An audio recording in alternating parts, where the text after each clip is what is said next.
Good morning, boys and girls. I have a special guest with us today, and this is Bubba. And this is my parents' dog that I get to spend some extra days with as I'm home with them, just like you get to be home. So, something that's exciting about this is it's new to you, it's new to me, it's new to your parents, and we're all going to work through this together. Since I don't get to be with you in the classroom, I figured this is our next best thing that we get to do. It's kind of exciting that I get to be in your houses and you get to be in mine, and we get to see what we do outside of the classroom. So before I get started, I wanted to go over some things with you. I already sent my number to your parents so that you're able to FaceTime me, and so then I can get to see what you're doing at home and you can see what I'm doing. I also gave your parents your Raz Kids, your Dreambox, Epic, all of those things, your logins. So those activities that you usually get to do at school, you now get to do at home, which usually you wouldn't be able to do that. So that's pretty exciting. You can show them how they work. Also, I'm going to be reading some books here to you, and then I'll let you have some challenges and some jobs that maybe you can do when I end the video, and you can let me know how they go. So, the first thing that I'm going to do is I'm going to read to you the true story of the three little pigs. So we all know the story that the pigs told us and what happens. So now we're going to compare the two and find out what the wolf thinks happened. Everybody knows the story of the three little pigs, or at least they think they do. But I'll let you in on a little secret. Nobody knows the real story because nobody's heard my side of the story. I'm the wolf, Alexander T. Wolf. You can call me Al. I don't know how this whole big bad wolf thing got started, but it's all wrong. Maybe it's because of our diet. Hey, it's not my fault wolves eat cute little animals like bunnies and sheep and pigs. That's just the way we are. If cheeseburgers were cute, folks would probably think that you were big and bad too. But like I was saying, the whole big bad wolf thing, it's all wrong. The real story is about a sneeze and a cup of sugar. This is the real story. Way back in Once Upon a Time, I was making a birthday cake for my dear old granny. I had a terrible sneezing cold. I ran out of sugar. So I walked down the street to ask my neighbor for a cup of sugar.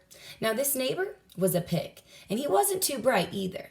He had built his whole house out of straw. Can you believe it? I mean, who in their right mind would build a house of straw? So, of course, the minute I knocked on the door, it fell right in. I didn't even want to walk into someone else's house, so I called. Little pig, are you in? No answer. I was just about to go home without the cup of sugar for my dear old granny's birthday cake. That's when my nose started to itch. I felt a sneeze coming on. Well, I huffed, and I snuffed, and I sneezed a great sneeze. And you know what? That whole darn straw house fell down, and right in the middle of the pile of straw was the first little pig, dead as a doornail. He had been home the whole time. It seemed like a shame to leave a perfectly good ham dinner lying there in the straw, so I ate him up. Think of it as a big cheeseburger just lying there. I was feeling a little better, but I still didn't have my cup of sugar, so I went to the next neighbor's house. This neighbor was the first little pig's brother. He was a little smarter, but not too much. He had built a house of sticks. I rang the bell on the stick house. Nobody answered. I called, Mr. Pig, are you in? He yelled back, Go away, wolf, you can't come in. I'm shaving the hairs on my chinny chin. I had just grabbed the doorknob when I felt another sneeze coming on. I huffed and I snuffed and I tried to cover my mouth, but I sneezed a great sneeze. And you're not going to believe it, but this guy's house fell down just like his brother's. When the dust cleared, there was a second little pig, dead as a doornail, wolf's honor. Now you know food will spoil if you just leave it out in the open, so I did what the only thing there was to do. I had dinner again. Think of it as a second helping. I was getting awfully full, but my cold was feeling a little better. and I still didn't have that cup of sugar for my dear old granny's birthday cake. So I went to the next house. This guy was just the first and second little pig's brother. He must have been the brains of the family because he made his house of bricks. I knocked on the brick house. No answer. I called, Mr. Pig, are you in? And do you know what that rude little porker answered? Get out of here, wolf, and don't bother me again. Talk about impolite. He probably had a whole sack full of sugar, and he wouldn't give me even one little cup for my dear sweet old granny's birthday cake. What a pig. I was just about to go home and maybe make a nice birthday card instead of a cake when I felt a cold coming on. I huffed, and I snuffed, and I sneezed once again.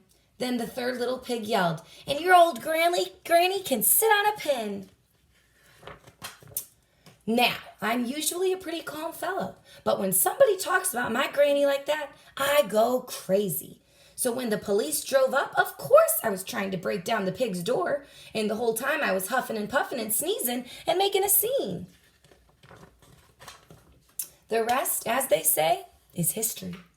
The news reporters found out about the two pigs I had for dinner. They figured a sick guy trying to borrow a cup of sugar didn't sound very exciting. So they jazzed up the story a little bit and put a little huff and a puff and a blow your house down, and they made me the big bad wolf. That's it, the real story. I was framed. But maybe you could loan me a cup of sugar. So, thinking about that story, I want you to wonder, who do you think was telling the truth?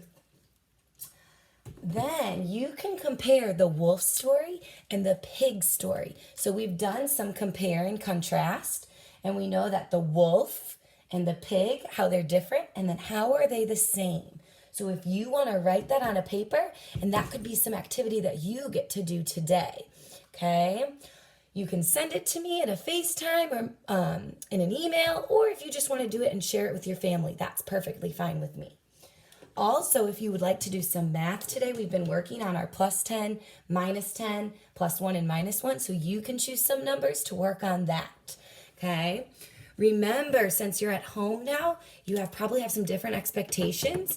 Don't forget to remember our class rules when you're at home, to be thoughtful to your siblings, your parents, and if your parents ask you to do some work, to make sure that you're listening to them, just like you would if you were in the classroom. Also, if you have something fun that you do that you want to share with me, I would love to hear about it. Something fun that I've been doing is I watched Frozen 2 yesterday, which hopefully maybe you'll get the chance to watch. Or I've been working on a puzzle. So if you have any puzzles at home or games to play, this would be a fun time to get to do that with your family or your siblings. So I can't wait to hear from you guys. I got to hear from Alex yesterday on a FaceTime, which was so exciting to get to see what him, his mom, and his sister were doing. So if you get the chance to FaceTime me, I'll be here today and can't wait to hear from you. Have a great day.